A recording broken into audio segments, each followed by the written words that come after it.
Yan, impromptu speak. 3 words. Ay, 1 word lang, 1 word. Subukan ko maging much as possible malapit sa topic. Medyo challenge to. Ayan. Ayan. So, actually nakita ko 2 minutes. Wait lang. Usual time for impromptu speeches. Naman to pa eh. So, pasok din pa rin 3 minutes. Sa gitna ako. Ayan. Okay. Hard to me to say I'm jealous of the way I'm happy without me. Iba lang, mali pa. You're happy without me.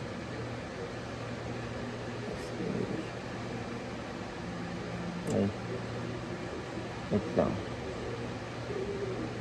3, 2, 1.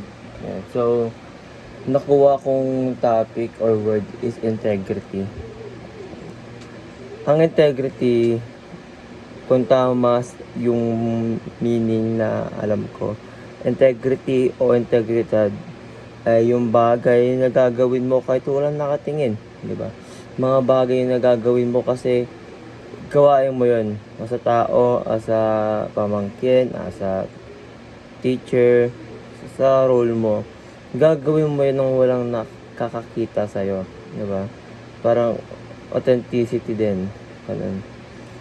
Oh, integrity na tao. Totoo lang. So ngayon, sa day and age natin, sa digital world, usually wala ka na makikitang may integridad talaga. Kaya nga nauso yung word na formative male, diba?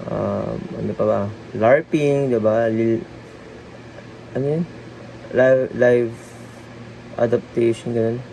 Live acting role play, yan, LARPing. Naiintindihan ko na paano ba to? Na mahalaga yung integridad. Pero naiintindihan ko din yung parang kailangan mong hindi mo siyang pekein. Dahil kailangan mo lang. Magkakasans ba ako? Kasi usually kasi mga malakas yung integridad talaga yung gusto nila yung ginagawa nila. Diba? I mean, pwede rin naman na sabihin natin may integridad ka kahit hindi iba sa role mo. Kunwari, anak ka lang, diba? Na ginagawa mo lang yung gusto mong bagay. Nagiging totoo ka lang, diba? Integridad pa rin naman yun. Pero usually kasi, sa alam ko meaning nga, diba, na gagawin mo yung mga bagay ng hindi sa walang pakandungan. Kasi accountable ka. Ayun, parang ina-uphold mo yun, diba? Yung integrity. Sa totoo lang, medyo mahina ako sa integrity. I mean, sa labas lang naman ng pagiging religious person, diba? Kasi may integridad naman akong tao pagdating sa taong mahal ko, diba?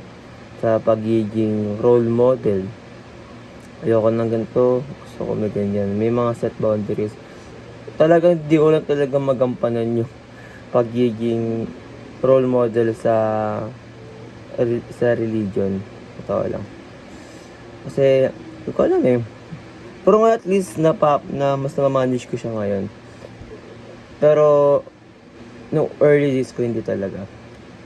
Hindi ako pagkakatiwalaan. Ayun lang, integrity. Madaling sabihin, mahirap gawin. Ayun lang.